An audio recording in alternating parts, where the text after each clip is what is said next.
ఆంధ్ర తెలంగాణలో తక్కువ ఫీజులతో high quality results ఇస్తున్న ఏకైక సంస్థ తిరుమల్ ఐఏఎస్ ఇన్స్టిట్యూట్. నమస్తే, వెల్కమ్ టు సుమన్ టీవీ. నేను జానకి.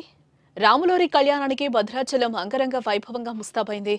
రేపు జరగబోయే శ్రీ సీతారామచంద్రస్వామి కళ్యాణానికి సర్వం సిద్ధమైపోయింది. సీతారాముల కళ్యాణ వేడుకను వీక్షించడానికి సుమారు 1,00,000కు పైగా భక్తులు భద్రాచలం రానున్న నేపథ్యంలో భక్తులకు ఎటువంటి అసౌకర్యాలు కలగకుండా ప్రత్యేక ఏర్పాట్లు చేసినట్లుగా తెలుస్తోంది. మిథిలా స్టేడియంలో ప్రత్యేక ఏర్పాట్ల నడుమ కళ్యాణ వేడుక వీక్షించేలా అన్ని ఏర్పాట్లను కూడా చేశారు. ఇక భక్తులకు తాగునీరు, ఉచిత వసతి, ప్రాథమిక చికిత్సా కేంద్రాలను అయితే ఏర్పాటు చేసినట్లుగా సమాచారం. ఇక రేపు స్వామివారికి ప్రభుత్వం తరపున పట్టు వస్త్రాలు, అలాగే ముత్యాల తలంబ్రాలను సీఎం రేవంత్ రెడ్డి తీసుకురానున్న నేపథ్యంలో భారీ బందోబస్తును అయితే అక్కడ ఏర్పాటు చేసినట్టుగా తెలుస్తోంది. ఇక అక్కడ నెలకొన్న సౌకర్యాలపై మరింత సమాచారం మా ప్రతినిధి పద్మిని అక్కడి నుంచి లైవ్ ద్వారా ఇచ్చే ప్రయత్నం చేస్తారు. పద్మిని, మొత్తంగా మనం చూసుకుంటే భద్రాచలంలో రాముల వారి కళ్యాణం ప్రతి సంవత్సరం కూడా ఎంత అంగరంగ వైభవంగా జరుగుతుందో కూడా మనం చూస్తూనే ఉన్నాం. ఇదే నేపథ్యంలో రేపు శ్రీరామనవమి సందర్భంగా భద్రాచలం ఏ విధంగా ముస్తాబైంది, అక్కడ ఎలాంటి పరిస్థితి నెలకొంది, ఎలాంటి భద్రతా చర్యలు ఏర్పాటు చేశారు, ఇందులో భాగంగానే సీఎం రేవంత్ రెడ్డి కూడా పట్టు వస్త్రాలు, అలాగే ముత్యాల తలంబ్రాలు కూడా స్వామివారికి సమర్పించనున్న నేపథ్యంలో ప్రజలకు కూడా ఎలాంటి చర్యలు తీసుకోపోతున్నారు, అక్కడ ఏర్పాట్లకు సంబంధించి కూడా పూర్తి సమాచారం అందించండి. ఎస్ చానకి గారు, రేపు జరగబోయే శ్రీరామనవమి, ఎల్లుండి శ్రీరామ పట్టాభిషేకానికి అయితే ఏర్పాట్లన్నీ కట్టుదిట్టమైన భద్రతా నడుమ జరిగాయి. అంటే ఆల్రెడీ శ్రీరాముల వారి పెళ్లి సంబరాలు మొదలయ్యాయనే చెప్పాలి. మనకి ఇంకొక 6:30 ఆ టైం వరకు మనకి ఇక్కడ వెనక కనిపిస్తున్న బ్యాక్గ్రౌండ్ ఏదైతే ఉందో ఇక్కడ ఉత్తర ద్వారం అంటారు. సో ఇక్కడ స్వామివారికి మరికొద్ది సేపట్లో ఎదుర్కొన్న కార్యక్రమం అయితే జరుగుతుంది. స్వామివారి కళ్యాణాన్ని ఒక్కసారి జీవితంలో చూసినా కూడా కష్టాలన్నీ దూరం అయిపోయి సుఖ సంతోషాలతో ఉంటామని భక్తులు భావిస్తారు. సో ఈ సందర్భంగానే వివిధ ప్రాంతాల నుంచి కూడా భక్తులు లక్షల కొద్ది స్వామివారి కళ్యాణానికి చూడడానికి అయితే వస్తున్నారు. సో ఈ పాటికే చాలా మంది భక్తులతో ఆలయ ప్రాంగణం అంతా కూడా భక్తులతో కిటకిటలాడుతుందని చెప్పాలి. సో వారికి సంబంధించిన ఎటువంటి అసౌకర్యాలు కలగకుండా సో అన్ని ఏర్పాట్లు కరెక్ట్ గా ఉండే విధంగా అధికారులు అయితే చర్యలు తీసుకున్నారు. సో ముఖ్యంగా చెప్పాలి అంటే ఈ సంవత్సరము విఐపీలు అంటే చాలా మంది విఐపీలు వచ్చే అవకాశాలు ఉన్నాయి కాబట్టి కొత్త అత్యాధునిక టెక్నాలజీని యూజ్ చేసిన కెమెరాలని, డ్రోన్ విజువల్స్ ని అన్నిటినీ కూడా సీసీ కెమెరా పర్యవేక్షణలో పోలీస్ అధికారుల కనుసైగల్లో ఉంటుందని చెప్పాలి. అంతేకాకుండా ఇక్కడ వచ్చే భక్తులకి ఎటువంటి అసౌకర్యాలు కలగకుండా కూడా అకామిడేషన్స్ కానీ, ఫుడ్ ఫెసిలిటీస్ కానీ అన్ని కూడా ఇక్కడ ఆలయం వారు ఏర్పాటు చేశారు. సో ఇక్కడ జరిగే ఏర్పాట్లని ప్రత్యక్షంగా అంటే లైవ్ లో కూడా ఇప్పుడు ప్రస్తుతం అయితే మన జిల్లా కలెక్టర్ జితేష్ పి పాటిల్ గారు, ఎస్పీ రోహిత్ రాజ్ గారు కూడా ఇక్కడే ఉన్నారని చెప్పాలి. సో లోపల అంటే ఇప్పుడు మనకు సేపట్లో ఇక్కడ జరిగే ఏదైతే ఎదుర్కోల కార్యక్రమం ఉందో సో మిథిలా స్టేడియానికి ఎదురుగా జరిగే ఎదుర్కోల కార్యక్రమానికి ఇక్కడ ప్రతి ఒక్కరు కూడా వచ్చి పర్యవేక్షిస్తున్నారు. జిల్లాలోని ఉన్నత అధికారులందరూ కూడా ఇక్కడే ఉండి స్వయానా కూడా ఇక్కడ జిల్లాలో ఉన్న ఉన్నత అధికారులందరూ కూడా ఇక్కడే ఉండి ఏర్పాట్లు ఎలా జరుగుతున్నాయి అనేది పర్యవేక్షిస్తున్నారు. సో ఒకసారి మనం లోపలికి వెళ్తే సో ఆల్రెడీ ఇక్కడ ఎదుర్కోల కార్యక్రమానికి ఉత్తర ద్వారం ముందు అంతా ముస్తాబ్ అయిపోయింది. సో ఇక భక్తుల విషయానికి వచ్చినట్టయితే భక్తులకు ఎటువంటి అసౌకర్యాలు కలగకుండా కూడా అకామిడేషన్ ఉంది. అలాగే ప్రస్తుతం ఉన్న వాతావరణాన్ని అంటే మండుతున్న ఎండల్ని దృష్టిలో పెట్టుకొని కూడా అధికారులు ప్రతి ఒక్క చోట కూడా చల్వ పందిర్లను వేశారు. అలాగే ప్రతి ఒక్క దగ్గర కూడా తాగునీటిని మజ్జిగనే అందిస్తున్నారు. అండ్ ఎవరికైనా ఏదైనా హెల్త్ ఇష్యూస్ వస్తాయన్న నేపథ్యంలో అడుగునా కూడా ఇక్కడ మెడికల్ సిబ్బంది అయితే క్యాంప్లని ఏర్పాటు చేశారు. సో ముఖ్యంగా ఇక్కడ ఇంకొక విషయం చెప్పాల్సింది ఏంటంటే భద్రాచలం అనగానే మనకి చుట్టుపక్కల ఉన్న ఏరియాలు ఏవైతే ఉన్నాయో ఇటు మన ములుగు కావచ్చు, చెర్ల, వెంకటాపురం, సుక్మా ఇవన్నీ కూడా నక్సలైట్ల ప్రభావిత ఏరియాలు కాబట్టి కట్టుదిట్టమైన భద్రతను ఏర్పాటు చేయాలి. ప్రతి ఒక్క దగ్గర కూడా చెక్ పోస్ట్లని, బార్కెట్లని అమర్చారు. అంటే ఎటువంటి ప్రైవేట్ వెహికల్స్ అనేది అంటే విఐపి వెహికల్స్ కాకుండా ఎటువంటి ప్రైవేట్ వెహికల్స్ ని కూడా లోపలికి అనుమతించట్లేదు. ద సేమ్ టైం కూడా డాగ్ స్క్వాడ్ ని రంగంలోకి దింపారు. అడుగడుగునా కూడా ప్రతి ఒక్క దగ్గర కూడా డాగ్ స్క్వాడ్ చెకింగ్ అనేది జరుగుతూ ఉంది.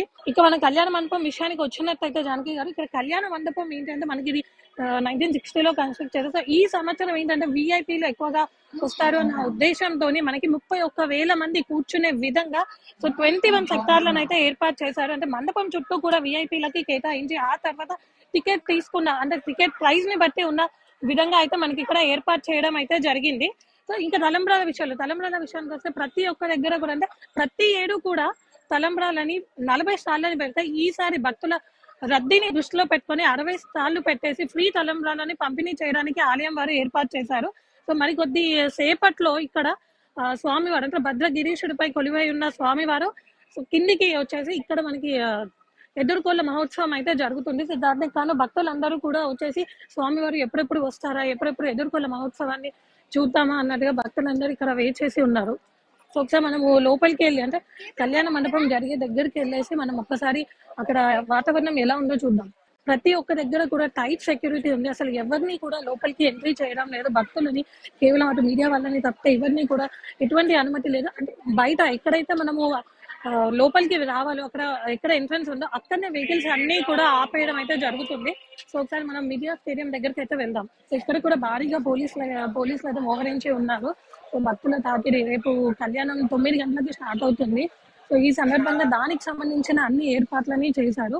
సో ఇక్కడ నా బ్యాక్గ్రౌండ్ ఏదైతే ఉందో మిగిలిన అంటే రేపు స్వామివారి కళ్యాణం జరిగే ప్లేస్ అనమాట. సో ఈ ఏరియా అంటే కరెక్ట్ గా కళ్యాణ మండపానికి ఎదురుగా ఉన్న ఏరియాని అయితే మొత్తం కూడా వివిఐపీలకి కేటాయించడం అయితే జరిగింది. అందులో ఇంకా ముఖ్య విషయం ఏంటంటే 11 సంవత్సరాల తర్వాత ఆల్మోస్ట్ సీఎం హోదాలో ఉన్నవారు రేపు స్వామివారికి పట్టు వస్త్రాలను ముత్యాల తలంబ్రాలను తీసుకురావడం అనేది జరుగుతుంది. అంటే స్వయాన రేపు సీఎం రేవంత్ గారే రేపు వచ్చి స్వామివారికి వస్త్రాలను సమర్పించడం జరుగుతుంది. సో ఈ సందర్భంగా కూడా భద్రత అనేది చాలా టైట్ సెక్యూరిటీతో ఇక్కడ ఉంది. సో ఆల్రెడీ ఇక్కడ మనకి కళ్యాణ మండపానికి మొత్తం డెకరేషన్ చేస్తున్నారు. సో అధికారుల దగ్గర ఉండి మరి కూడా మనం ఎక్కడ చూసినా కూడా భద్రాద్రి కొత్తగూడెం జిల్లాకి సంబంధించిన ఎవరో ఒక అధికారి దగ్గర ఉండి కూడా ఎవరి పనులు వాళ్ళకి అప్పచెప్పకుండా కూడా దగ్గర ఉండి మరి పర్యవేక్షిస్తున్నారు. ఇక్కడే డిఆర్డీఓ మేడం, కలెక్టర్ గారు, ఎస్పీ గారు అందరూ కూడా ఇంతకు ముందు ఇక్కడ కొత్తగూడెం ఎమ్మెల్యే శాసనసభ్యులు సికునంనేని సాంబశివరావు గారు వచ్చే ఏర్పాట్లు ఏ విధంగా జరుగుతున్నాయని పర్యవేక్షించి వెళ్ళారు. సో వీరందరూ కూడా మంత్రులు అందరూ రేపు వీరందరూ కూడా ఇక్కడ కళ్యాణానికి హాజరయ్యే అవకాశాలు చాలా ఉన్నాయి. సో ఇదే మండపం ఉన్నదే రేపు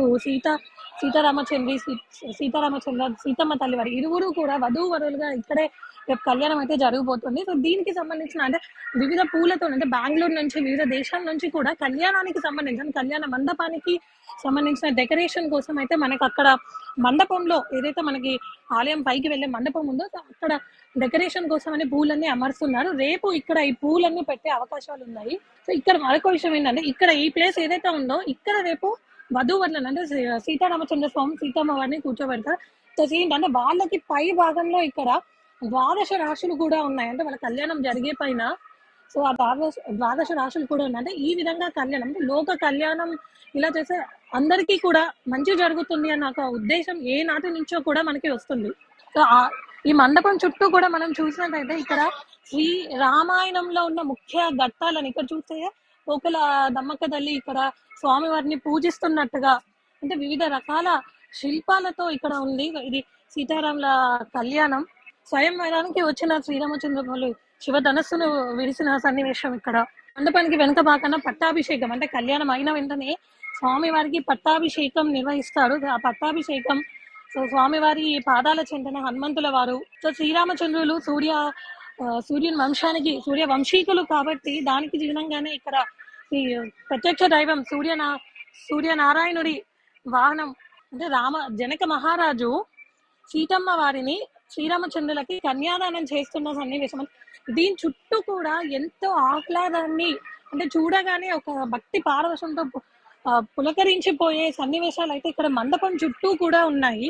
సో ఒకవైపు అంటే మండపానికి ముందు భాగంలో ఒకవైపు అటు తానిష ప్రభువులు ఇంకా ఇక్కడ భక్త రామదాసు గారు ఉన్నారు. సో ఇవన్నీ సెక్టార్స్ అన్నమాట. అంటే మనకి మండపం చుట్టూ కూడా మనకి 21 సెక్టార్స్ ఏవైతే ఉన్నాయో అవన్నీ సెక్టార్స్ అంటే ప్రైజింగ్ క్యాడర్లు అంటే వాళ్ళు ఏ ప్రైజ్ ని తీసుకున్నారు అన్న ఇదిగా మొత్తం కూడా ఇక్కడ 21 సెక్టార్ అంటే 31,000 మంది భక్తులు కళ్యాణాన్ని ప్రత్యక్షంగా వీక్షించే విధంగా ఇక్కడ సెక్టార్స్ అయితే ఏర్పాటు చేశారు. ఒక్కసారి మనం గర్భాలయానికి వెళ్లే మార్గంలో వెళ్ళి అక్కడ స్వామివారికి సంబంధించిన పుష్పాలు అంటే రేపు కళ్యాణానికి కావాల్సిన వివిధ రకాల పుష్పాలని ఎక్కడి నుంచి తీసుకొచ్చారు ఏంటి అనేది మనం తెలుసుకుందాం. సో ఆల్రెడీ మనకి చీకటి పడిపోయింది కాబట్టి ఆలయం మొత్తం కూడా వివిధ రకాల లైట్లతో దేదీప్యమానంగా ఉంది. సో చాలా కోలాహలంగా ఆహ్లాదకరంగా ఇక్కడ వాతావరణం అయితే ఉంది. సో ప్రతి ఒక్కరూ కూడా ఎప్పుడెప్పుడు శ్రీరామచంద్ర ప్రభు దిగి వస్తారా, ఎప్పుడు ఎదుర్కొల్ల మహోత్సవం జరుగుతుందా, ఎప్పుడు తెల్లవారుతుందా, అక్కడ రాముల వారి కళ్యాణాన్ని ఎప్పుడెప్పుడు వీక్షిద్దామా అనే ఆనందంతో ఉన్నారు ఇక్కడ భక్తులందరూ కూడా. సో ఎదురుగా మనకు కనిపిస్తుంది దాన్నే మనం ఉత్తర ద్వారం అని అంటాము. అంటే మనకి వైకుంఠ ఏకాదశి రోజు మనం అక్కడి నుంచే స్వామివారిని దర్శించుకున్నాం. సో ఇప్పుడు అదే ప్రాంగణంలో, అంటే ఎక్కడైతే ఈ తలుపులు మనకు క్లోజ్ చేసి ఉన్నాయో, సో అదే ప్రాంగణంలో ఇప్పుడు మనకి ఎదుర్కొల్ల మహోత్సవం అయితే జరుగుతుంది. అమ్మ ఎక్కడి నుంచి వస్తున్నారు? ఆ? కైకలూరు. ప్రతి సంవత్సరం వస్తున్నారా? ఇక్కడ ప్రతి 5 నిమిషాలకు ఒకసారి ఇక్కడ భక్తుల రద్దీ పెరిగిపోతుంది. సో వీళ్ళందరికీ కూడా మాక్సిమం అకామిడేషన్స్ అన్ని కూడా ఆల్రెడీ, అంటే ఇక్కడ ఉన్న అన్ని సత్రాలు బుక్ అయిపోయాయి. అలాగే ఫ్రీ అకామిడేషన్స్ అయితే మనకి అక్కడ ఇక్కడ మనతో కొంతమంది భక్తులు ఉన్నారు, వారితో మాట్లాడదాం. సో అమ్మ ఎక్కడి నుంచి వస్తున్నారు? లోకలే అండి. సో ప్రతి సంవత్సరం ఎదుర్కోళ్ళకి వస్తారా? ఇది 4th ఇయర్. ఎదుర్కోళ్ళకి మాత్రమే వస్తారా, కళ్యాణానికి కూడా వస్తారా? సో ఎలా ఉన్నాయమ్మా ఇక్కడ ఏర్పాట్లు ఈ సంవత్సరం?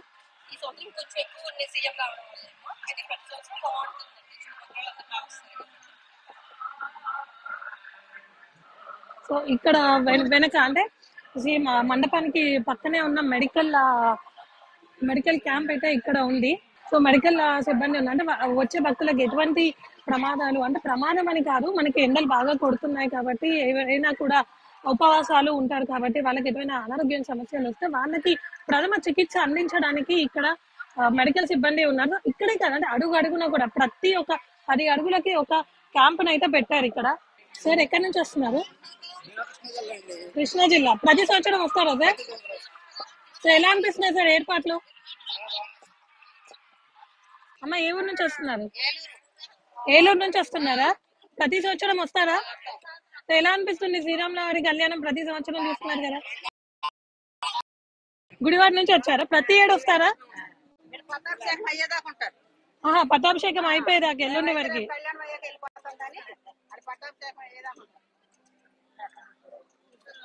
ఇక్కడ మనం చూసినట్టయితే భక్తులు ఎక్కడెక్కడ నుంచి, అంటే ఈ తెలంగాణలోనే కాకుండా ఆంధ్ర నుంచి, వివిధ రాష్ట్రాల నుంచి కూడా భక్తులు ఇక్కడికి వస్తున్నారు. అసలు ఒక్కొక్కరితో మాట్లాడితే మనకి వాళ్ళు ఎంతో, అంటే రాముల వారి కళ్యాణానికి వచ్చాము, పట్టాభిషేకం చూస్తున్నాము అన్న తన్మయత్వం, మాకు ఇది ప్రతి ఏడు మేము వస్తాము అని ఎంతో చెప్తున్నారు. సో మనం ఇంకా ముందుకు వెళ్ళి ఆ డెకరేషన్స్ అవన్నీ ఎలా జరుగుతున్నాయో చూద్దాం గర్భాలయం దగ్గర. సో ఆల్మోస్ట్ మరి కొన్ని నిమిషాలు, అంటే 6:30 7 కల్లా మనకి ఇక్కడ ఎదుర్కొల్ల మహోత్సవం, అంటే ఆ అంటే కళ్యాణం కంటే ఎదుర్కొల్ల మహోత్సవాన్ని చూస్తే అసలు ఆనందం నాకైతే వేరే లెవెల్లో ఉంటుంది. సో ఒకసారి మనం ముందుకెళ్దాం. సో ఆలయం అంతా కూడా సో దేదీప్యమానంగా కాంతులతో వెలిగిపోతుంది. ఆలయం అంతా కూడా కాంతులతో దేదీప్యమానంగా వెలిగిపోతుంది. సో ఇది బ్యాక్గ్రౌండ్. ఆలయం చుట్టూ ఉన్న ఆలయం కానీ గోపురాలు కానీ ప్రతి ఒక్కటి కూడా లైటింగ్ తో డెకరేట్ చేశారు. సో చాలా కలర్ఫుల్ గా, చాలా బ్రైట్ గా కనిపిస్తుంది. సో మనకి ఇంకా కొంచెం చీకటి పడితే, అంటే స్వామివారి వచ్చే సమయానికి ఇంకా బ్రైట్నెస్ అయిపోయి చాలా కాంతుల నడుమన స్వామివారు అయితే ఇక్కడ ఎదుర్కొల్ల మహోత్సవానికి వస్తారు. ఇక్కడ చూసినట్టయితే భక్తులు కేవలం అంటే వాళ్ళ బస్ ఫెసిలిటీస్ తోనే కాకుండా కూడా, అంటే ఈ మహోత్సవం ఏదైతే ఈ కళ్యాణానికి శ్రీరామనవమి మహోత్సవాలు ఉన్నాయో మనకి వసంతోత్సవం దగ్గర నుంచే స్టార్ట్ అయ్యాయి. అంటే అక్కడి నుంచి అంటే కొందరు భక్తులు దూర ప్రాంతం నుండి వచ్చే భక్తులు అదొక మొక్కుబడి లాగా, స్వామివారికి చేసే సేవ లాగా అక్కడి నుంచి అన్ని రోజులు కూడా నడుచుకుంటూ వచ్చి కళ్యాణ సమయానికి, అంటే ఈ రోజు ఈవినింగ్ వరకు కూడా ఇక్కడికి చేరుకోవడం అనేది జరుగుతుంది.